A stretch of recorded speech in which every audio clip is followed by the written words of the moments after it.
sabiendo, mucho más temprano que tarde, de nuevo abrirán las grandes alamedas por donde pase el hombre libre para construir.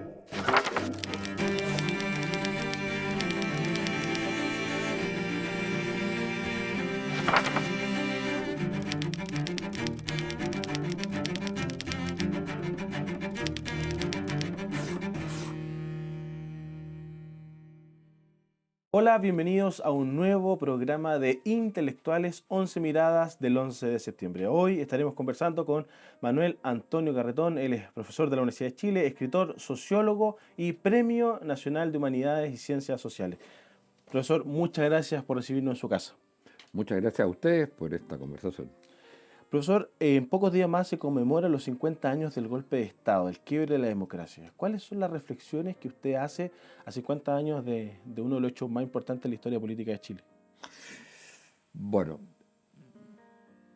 es una pregunta que da para muy largo, porque uno hace muchas reflexiones, han pasado los 50 años, entonces las reflexiones se van aumentando, cambiando algunas, incorporando otras cosas, pero yo diría que la cuestión central, del cual no siempre se toma el peso fundamental, que estamos frente al crimen más grande de la historia de Chile. En ningún país del mundo se ha bombardeado el Palacio Presidencial, buscando matar a la gente que está ahí para imponer ese mismo día un régimen de terror, como lo prueban los bandos militares. Es decir, estamos en un hecho absolutamente inédito en la historia de Chile, que la va a marcar para siempre y que en la medida que la sociedad no reconozca y no acepte el conjunto de ella, este hecho central, que es el causante indisociable de lo que viene después. O sea, no hay violaciones de derechos humanos si no hubiera habido golpe militar. En la medida que la sociedad no asuma esto, y no lo asuma como verdad oficial, tiene que ser una verdad oficial, como lo es el hecho, por ejemplo, que la independencia es el 18 de septiembre de 1810, aunque algunos consideran que debiera haber sido en 1818, la verdad oficial, aunque algunos digan que quien hizo la independencia fue tal persona y otros digan que tal otra. Hay interpretaciones diferentes. La verdad oficial es que ese es el día de la independencia y que Chile es una república, y por lo tanto, de esa misma naturaleza e envergadura, en la afirmación como verdad oficial, hubo un crimen perpetrado por las Fuerzas Armadas que están generadas y creadas para obedecer a la Constitución, para resguardar frente a enemigos externos la vida de los chilenos y la integridad del territorio. Esas Fuerzas Armadas, dotadas del poder que el Estado le dio, se levantan contra el Estado, quiebran y destruyen la democracia e instalan un régimen de terror. ¿Quiénes tienen responsabilidad en esto? En el golpe militar, que es el crimen más grande de la historia de Chile, los que lo instigaron y sobre todo los que lo ejecutaron. ¿Usted qué estaba haciendo el 11 de septiembre? Yo era en esa época decano del área de estudios interdisciplinarios de la Universidad Católica y director del CEREN, que pertenecía a esa área, en la universidad cuyo rector era la Universidad Católica, cuyo rector era Fernando Castillo Velasco. El CEREN era el Centro de Estudios de la Realidad Nacional, del que yo dirigía. Fernando Castillo Velasco, y entonces lo primero que hice fue ir a el Campus Oriente, donde estaba ubicado el Centro de Estudios de la Realidad Nacional, para ver qué pasaba ahí en cuanto me avisaron esa mañana. Y con posterioridad, no había mucho que hacer ahí, salgo, me contacto con la gente que tenía que ver con, que era del CEREN o de la Universidad Católica y que pertenecíamos al mismo grupo político en aquella época, y entonces para ver un poco qué se hace, sobre todo qué se hace respecto a la universidad. ¿Pero qué se pensaba hacer ahí? Bueno, no se pensaba hacer, no se pensaba hacer. La idea es qué hacemos, qué se hace. Y entonces lo primero es ir a las casas de cada uno. En mi caso, volver a mi casa, ver cómo estaban las cosas. Yo estaba casado y tenía 2 hijos gemelos. Tengo 2 hijos gemelos, pero en esa época tenían 1 año apenas.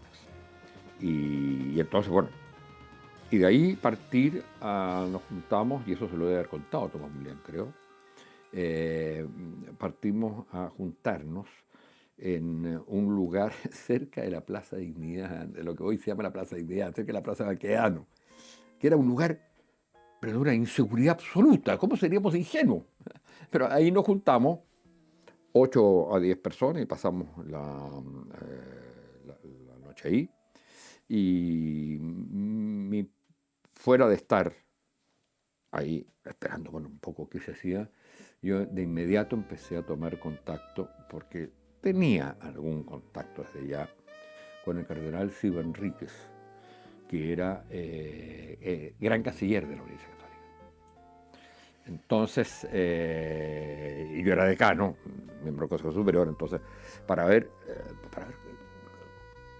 la información, lo que sabía, para ver qué iba a pasar con la universidad.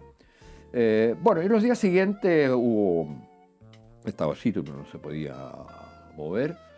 Y después que se puede salir de ahí, estuve en varios lugares distintos alojando, con Tomás Mulián en alguno, en la casa de mi hermano, él era demócrata cristiano, pero desde el primer momento estuvo contra el golpe. Y a 50 años de ese hecho, de eso que nos comenta, las columnas del diario uno lee, algunos escritores también dicen que estamos más polarizados que antes, o hacen la comparación con la conmemoración de los 40 años. Hay un ambiente más crispado. A su juicio, ¿eso es bueno, es malo, es o no es? Y yo creo que es un hecho, que está una situación mucho más polarizada, además en una sociedad más fragmentada, que es una cosa distinta. Es una sociedad más fragmentada, y cuando decimos fragmentada no es en 2 polos, es fragmentada, o sea, estallada en cierto modo. Lo que pasó, digamos, desde el estallido para adelante, el proceso constituyente, el fracaso del proceso constituyente, en fin, la enorme incapacidad del mundo político, de las iglesias, de ser representativo de la iglesia y de cualquier institución, de ser representativo de lo que es la sociedad, hace que sea una sociedad más fragmentada.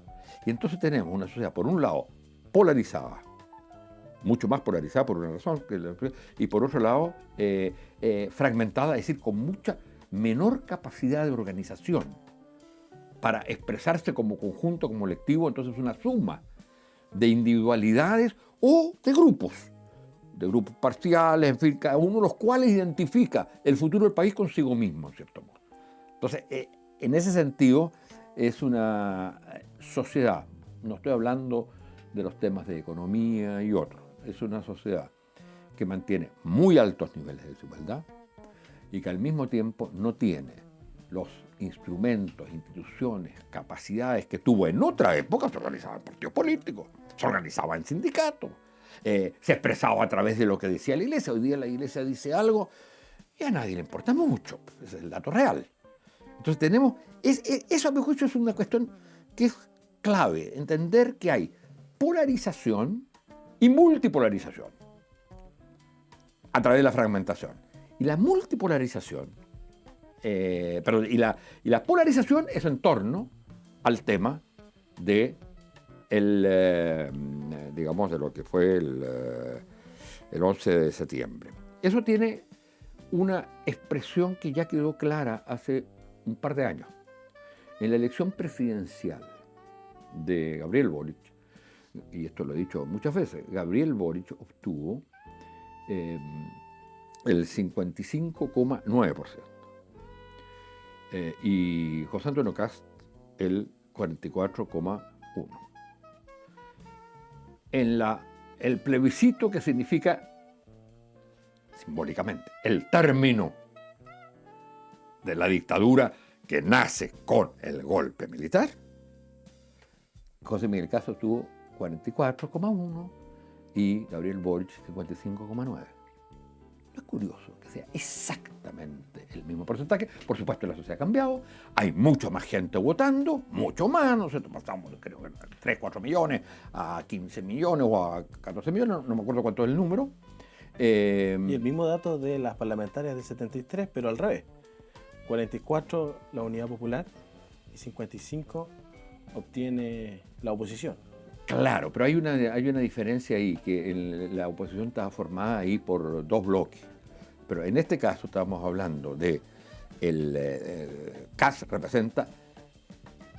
representa, o representó en ese momento, puede ser que cambie, era el administrador de Pinochet en la tierra.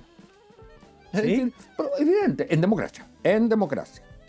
Lo que buscaba su proyecto, y lo que busca su proyecto, es reconstituir la sociedad, digamos, del pinochetismo sin la violencia ni la falta de democracia.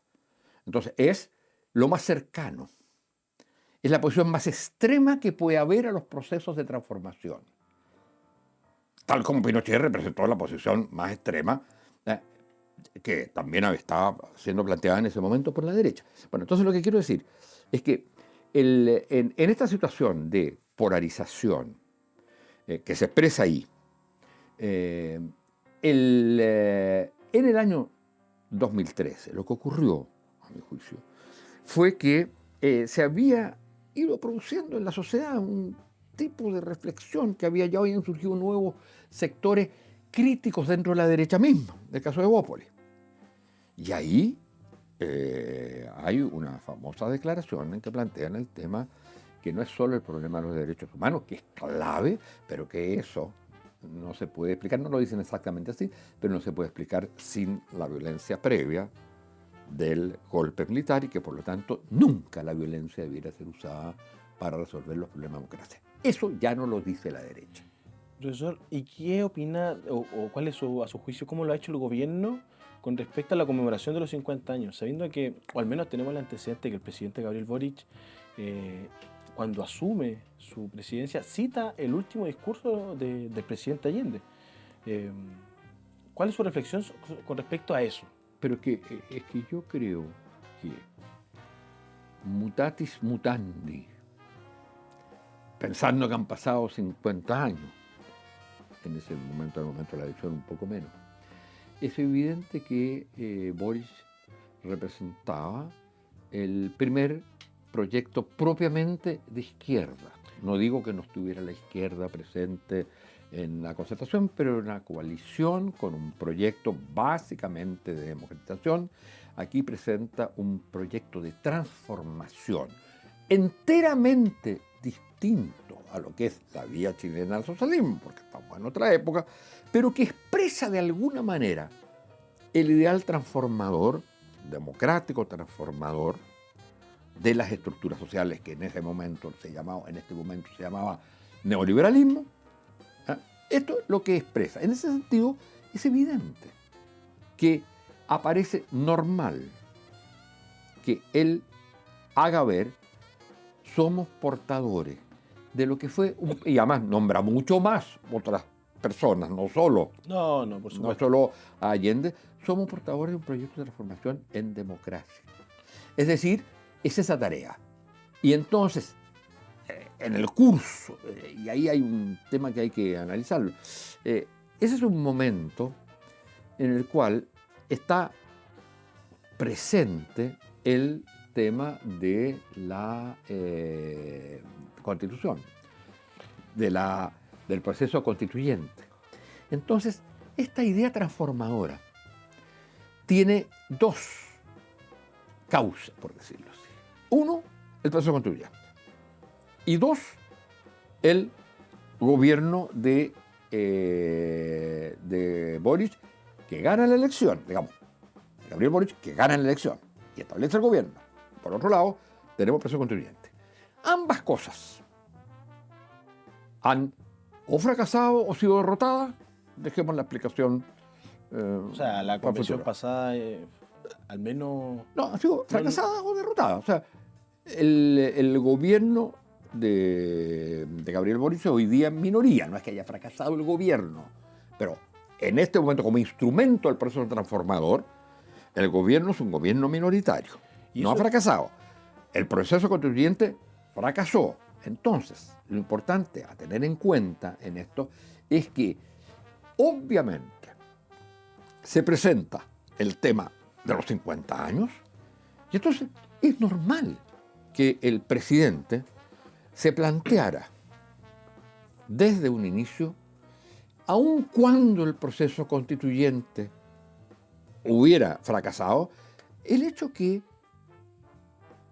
hay algo que cambió la historia de Chile y hay que eso superar lo que fue el golpe de Estado y que hay que generar un proyecto, hay que continuar con un proyecto de transformación que, esa era la idea central, que uno, reconozca el crimen más grande de la historia de Chile y dos, que se permita continuar con un proceso de transformación de la herencia que dejó la dictadura y en la cual, fíjese bien, las cosas que está planteando hoy día no solo Kast, sino el Partido Republicano en el proceso constituyente.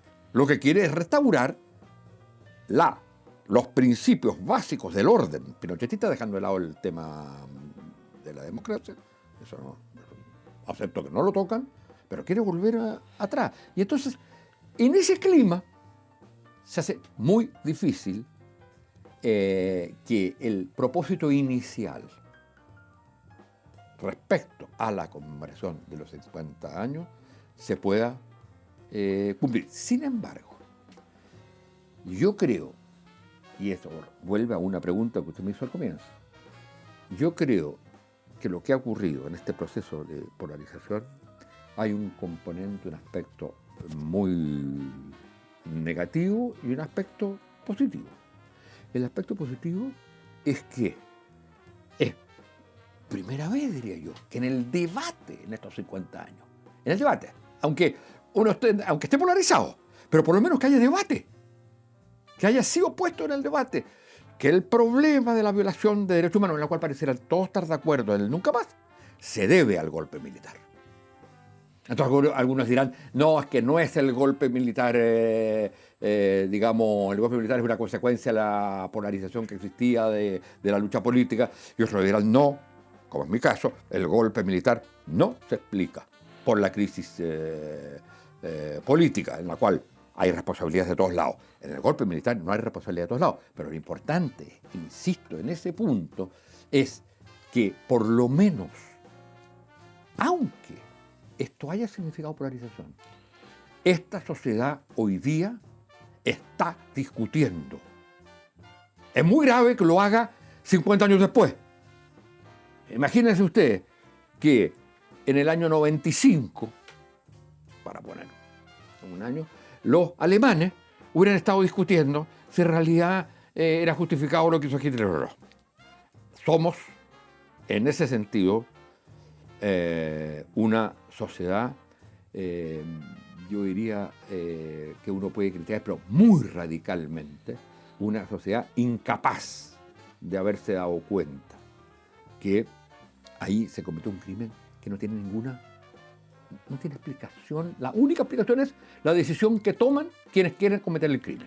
Profesor, usted decía recién el tema de las minorías, que hoy día el gobierno en cierta parte es minoría. No, en cierta parte, es minoría. Y conversábamos hace un par de días con Tomás Mulián y finalmente llegaban bueno, ustedes escribieron un libro juntos después del golpe, en donde fueron muy reflexivos, quizás críticos también del proceso, de la división, de la responsabilidad política del gobierno del presidente Allende y de los gobiernos después también, pero le pasó también al presidente Allende, y un poco la reflexión que hacía el profesor Mulián, no logró las mayorías, a su juicio. A ver, no, ¿Por qué? es evidente que el gobierno no logró, no tenía mayoría, digamos. Se puede discutir si había mayoría social o no. Porque Sí. de hecho, O sea, las primeras en términos municipales les fue bien. políticos, no, ahí obtuvo mayoría, pero sí, estoy hablando de mayoría social, no mayoría política. Perfecto. Mayoría política fue en un momento, pero que le era, en términos de lo que son los procesos legislativos, el hecho de haber sacado el 50 y tanto por ciento en las elecciones municipales, entre paréntesis, fíjese lo que es los avatares de las historias institucionales. Frei Montalva tuvo como primera elección, porque en esa época no había las elecciones presidenciales y parlamentarias no coincidían, pero Frei tuvo, él gana en septiembre del 60 y en marzo del 61 obtiene mayoría parlamentaria, bueno, son muy altas en el Parlamento. En cambio, a Allende le toca una elección municipal y saca el 50%. Imagínense lo que eso habría significado. Bueno, pero no fue así. Sí, No fue eso así. voy. Que Y finalmente entonces después... no logró ser mayoría. Sin embargo, el dato que es muy impresionante, en una sociedad con tanto problema, en la cual además la situación económica era gravísima, en el tercer año, el gobierno pasa del 37% que había obtenido Allende al 44%. Sí. Es decir, que había una, si usted quiere, minoría, No, una pero masa muy considerable. sólida, Sí. muy sólida, de 44%. Fíjese que eso no lo es la izquierda hoy. Hoy es menos la izquierda que lo que se tenía en ese momento tan extremadamente grave. Y sin embargo, tenía, pero no tenía mayoría en el Parlamento. Y lo que hubo ahí, en esa época, el Parlamento, básicamente, digamos, y los partidos políticos representaban a la sociedad. Usted decía Partido Comunista, Partido Socialista, decía clase obrera, decía campesinado, decía sectores populares. Usted hablaba de clase media y decía Partido Demócrata Cristiano. Hablaba de los sectores culturales y económicos de derecha, digamos, de los sectores dominantes, y decía derecha. Entonces los partidos representaban a la sociedad. Hoy día eso no ocurre de la misma manera. Entonces, el problema es que hoy día la capacidad que tiene el gobierno es una capacidad limitada. Es una capacidad limitada y ha logrado, hay una coalición, esa coalición tiene problemas, pero uno diría, ¿cómo se hacía o cómo podía ser mayoría en aquella época? Usted podía ser mayoría básicamente con alianzas, esto lo planteó Aníbal Pinto durante mucho tiempo, por algo se hablaba de 3/3. Yo hablo de 3 polos, que hace más difícil, pero hablaba de 3/3. Entonces, usted para tener mayoría, si hay 3/3 organizados, es cuestión de tener 2/3, o algo cercano a eso. Bueno, hoy día, ¿cómo hace mayoría?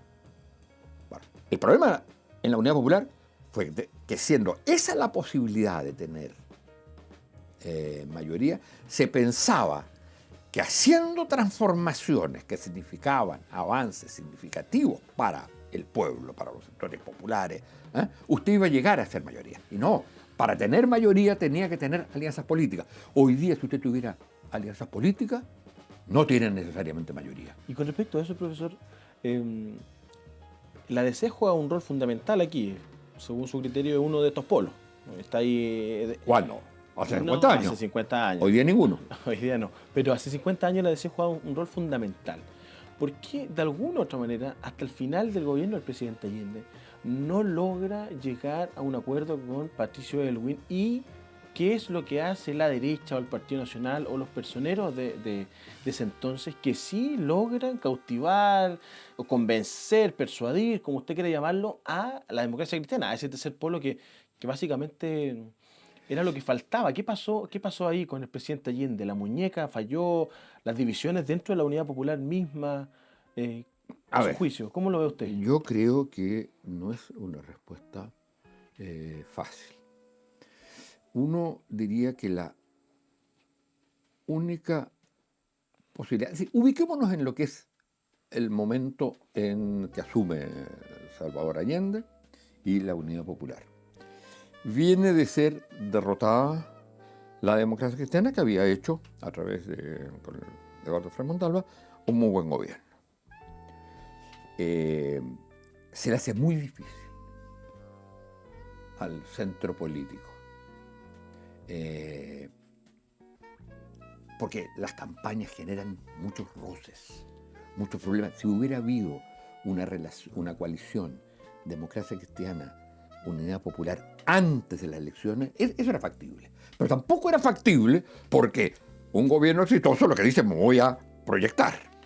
Y a su vez, dentro de la unidad popular había una enorme desconfianza respecto a la democracia cristiana y una crítica al gobierno de Frei, reconociendo lo que había avanzado, sin embargo, por su incapacidad de haber realizado transformaciones más profundas. Y entonces la izquierda la que dice: bueno, nosotros vamos a hacer aquello que Frei no hizo y vamos a hacer realmente una revolución en democracia. Entonces, esos tres, ahí estamos en presencia de tres polos, claramente, Sí. que se hace muy difícil. Era el único momento posible si se hubiera hecho ahí una coalición, pero ahí tampoco era posible. Pero se hizo después para el otro lado. Sí, pero por eso, déjeme seguir. Por eso mismo, el problema es que no habiendo ahí hecho una coalición, que es muy difícil en un momento postelectoral, en que hay ganadores y perdedores. Sí. ¿Ah? Ya. Entonces, en el escenario que se constituye, el escenario es un escenario bipolar. Y eso hay que tenerlo claro. Desde el primer momento hay un sector que dice: queremos hacer una revolución socialista en democracia. Queremos superar el capitalismo. Y hay otro sector que dice: no queremos que reemplacen al capitalismo, hay que eliminar el proyecto de transformación socialista. ¿Cuál es la lógica, la racionalidad del bloque de la Unidad Popular? Tenemos que cumplir el programa porque con eso hacemos el socialismo y además logramos que la gran mayoría del país apoye, porque son medidas que van a mejorar las condiciones de los distintos sectores sociales, incluidas las clases medias. Entonces, su lógica es: tenemos que cumplir el programa de todas maneras. ¿Y cuál es la lógica del otro? Tenemos que eliminarlo. La lógica del sector de la derecha y del bloque capital, y eso lo dice Nixon con toda claridad. Lo dice Nixon, lo dice Kissinger. Va Agustín Edwards a hablar con ellos para pedirles que intervengan. Y la intervención comienza antes que llegue Allende. Entonces, el gran problema es que estos dos polos van a buscar de alguna manera atraer al otro. El polo de la Unidad Popular lo que va a buscar es hacer transformaciones que hagan que los sectores que apoyan a la democracia cristiana terminen apoyando también a la Unidad Popular. En cambio, ¿qué es lo que va a buscar la derecha? Lo que va a buscar la derecha fundamentalmente es, como se trata de terminar, de derrocar, ya sea institucionalmente o constitucionalmente, ya sea matando al general Schneider, ya sea proponiendo una fórmula para la elección en segunda vuelta en el Congreso, digamos, lo que se llama segunda vuelta, para que no sea elegido Allende, ya sea a través de movilizaciones tipo el paro de octubre del 72, ya sea en la elección, proponiendo a la democracia cristiana en la elección del 73, para que Frei la encabece, para hacerle un derrocamiento constitucional. Es decir, todas las medidas posibles para terminar con el gobierno. Lo que significa generar una situación de polarización, de crisis económica. De hecho, hay que ver lo que había de acaparamiento, lo que había de mercado negro, todo lo que... y de movilizaciones de ciertos sectores claves de la economía a través del financiamiento que se le daba a esas movilizaciones por parte de los poderes dominantes, por parte de Estados Unidos. Entonces, lo que hace la derecha, con enorme inteligencia, porque tenía muy claro de lo que se trataba era de derrocar a Allende en cualquier momento, es atraer a la democracia cristiana y ofrecerle a la democracia cristiana: ustedes lideren. Y como la democracia cristiana tiene una enorme incapacidad histórica de generar coaliciones en las cuales ella no sea hegemónica, En la medida que se le da la oportunidad que aparezca ella liderando, es la derecha la que va a cosechar. Porque la democracia no va a poder dar un golpe, pero no le va a quedar otra, porque ya está aliada con la derecha, que terminar apoyándolo. En ese sentido, yo creo que hay una enorme responsabilidad política en la democracia cristiana. No son los instigadores del golpe, salvo al final. Porque en la declaración de la Cámara de Diputados del Congreso, es la Cámara de Diputados, perdón, en la Cámara de Diputados de agosto, de inconstitucionalidad de Allende, llaman explícitamente a intervención de las Fuerzas Armadas. Profesor, y el otro día, bueno, hace un par de semanas usted estuvo en un conversatorio y se refirieron un poco a la carta de justamente el expresidente Frei a Mariano Rumor. Y usted dijo, bueno, esa carta es un crimen, porque de alguna u otra manera apoya el golpe. ¿Lo sigue sosteniendo? Esa es la primera pregunta. A ver, ¿Sí? Pero antes, dígame, yo usé ahí la palabra crimen en el sentido metafórico. No en el sentido cuando hablo del crimen histórico y el crimen. Es como cuando uno dice, no cometas el crimen de. En el sentido metafórico. Yo creo que es un acto de un error de magnitudes enormes. Porque lo que hace es casi repetir lo que sí dijo Genaro Aragán en ese mismo foro, que Frei había dicho en un momento: los militares nos salvaron. Lo que le dice a Mariano Rumor en esa carta es más o menos lo mismo. Incluso hace ver que en un famoso párrafo, ¿no es cierto?, dice, se hace mucha alusión a las violaciones de derechos humanos en este tiempo, y no se habla de las violaciones de derechos humanos en el gobierno de Allende. Entonces, usted comprende que eso, yo creo, fue muy, muy grave. Ahora, esto no es toda la democracia cristiana. Hay un sector muy importante, que es el famoso grupo Los 13, ¿no es cierto? ¿Se puede separar el golpe de lo que vino después? Porque hay gente que dice, algunos escritores, autores... No, pero ahí se cambió de pregunta. Pero sí, me cambié, no, pero prefiero que... Ya le voy a ir a esa pregunta, pero déjame terminar la frase. Entonces, el último, estábamos en... el grupo Los 13. En el grupo Los 13, bueno, entonces ahí eso muestra que en la democracia sí había habido un debate interno, pero termina predominando la posición de submisión de la democracia cristiana a la estrategia de la derecha. Eso es así.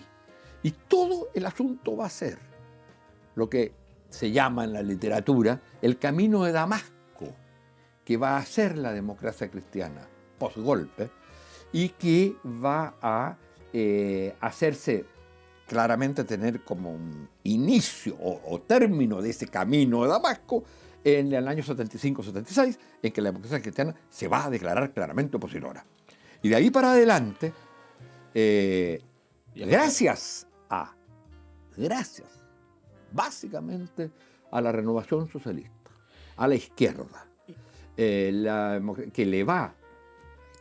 va a plantear el problema de la coalición necesaria para derrocar la dictadura. Gran aprendizaje también que hace la izquierda. Es muy interesante eso, profesor, porque en particular usted y muchos otros hicieron esa reflexión, miraron hacia atrás, vieron, no sé, si los errores, los aciertos.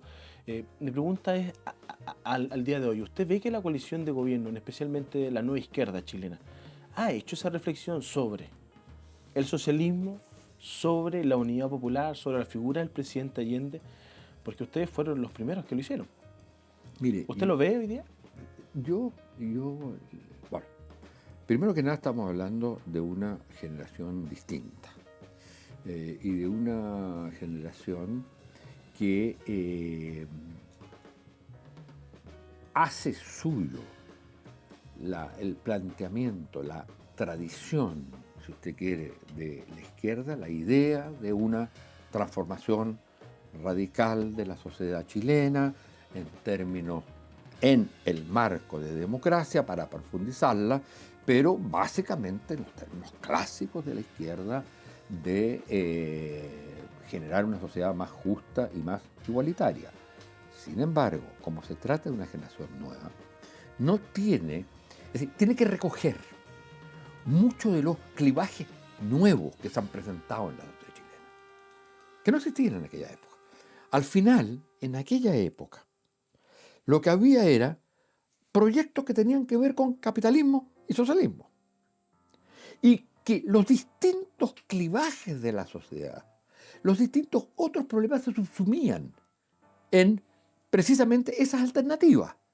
Capitalismo, socialismo o lo que la democracia cristiana habría llamado sociedad comunitaria, que no era ni capitalismo ni socialismo, pero que era una cierta propuesta. Y entonces los partidos que expresaban a la sociedad presentaban esos proyectos.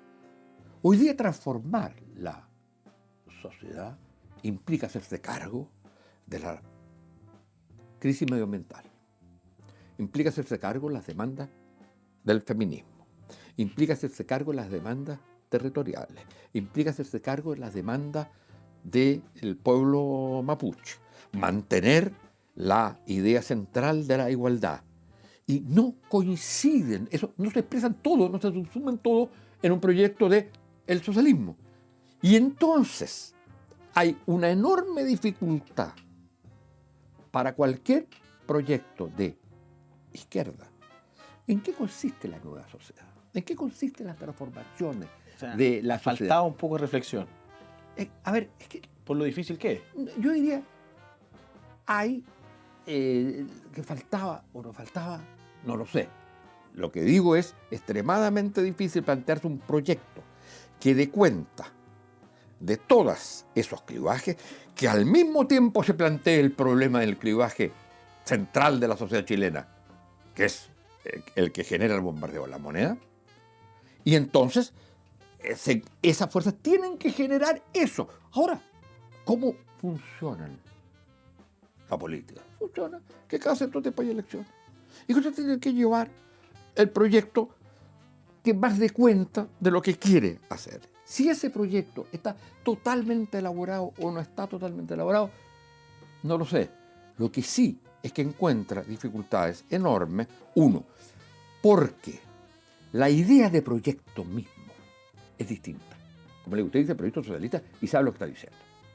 Aquí tiene que decir muchas cosas, pero tiene que tener también una capacidad de juntar todas esas cosas en que a la gente le pueda decir: resuelvo o busco resolver con ustedes, eso es nuevo, con ustedes, no sé de los partidos, pero con ustedes busco resolver los problemas que usted tiene, pero tienen que entender que sus problemas no se pueden resolver si no se cambia la sociedad, que es algo distinto a resolver los problemas suyos. Y la gente que ha perdido la relación con la iglesia, con el sistema educacional, con los partidos políticos, lo que dice: resuelvan los problemas personales, resuelvan los problemas de mi grupo. Y ese es el problema de la política hoy. Y ese es el problema que entonces tiene que vivir esta generación, que además puede haber otro tipo de problemas que tengan que ver con la falta de experiencia en el manejo del Estado, etc. Es otra cosa. Vivimos en una época de enorme dificultad e incertidumbre en la construcción de proyectos. Y sin embargo, es normal que esta generación, que nació a la vida política a través de una cuestión tan importante como fueron las movilizaciones de 2011-2012, que plantearon un horizonte distinto a lo que vivió el país en los 25 años, digamos. La concertación. Claro, los años de la concertación, vivía un momento distinto, plantea algo distinto. No podía ser un proyecto del mismo tipo de elaboración. Y por eso era tan importante que hubiera sido algo más, o que fuera algo más, y ahora lo es, de la pura izquierda. Entonces, hay que entender que estamos en un tipo de política muy distinto al de hace 50 años. Y que es normal, sin embargo, que las generaciones nuevas entiendan o piense que todavía es posible pensar en la política como se pensaba antes para hacer cosas nuevas. Pero entonces, ese es el aprendizaje, es un proceso de aprendizaje, lo hace toda la sociedad. Lo hace y no lo hace solo un sector, lo hacen todos. La democracia cristiana no hizo el aprendizaje y miren en qué está. La derecha, en cambio, tiene una posición mucho más simple. Se trata de restaurar, de evitar el cambio y de volver a una sociedad que ahora ya no es solo, digamos, lo que fue un poco la derecha en el último tiempo. Esperemos que no se produzcan cambios. Dejemos las cosas como están. Negociemos reformas, situaciones, etc. Ni pensemos en el pasado, y pensemos en mantener la situación. Ahora estamos en presencia de una derecha con proyectos. Y que el proyecto de regresión y de vuelta atrás es el gran riesgo de una sociedad conservadora. Profesor, muchas gracias por este tiempo. Gracias a ustedes. Y a ustedes los dejamos invitados a un nuevo capítulo de Intelectuales 11 Miradas del 11 de septiembre. Nos vemos.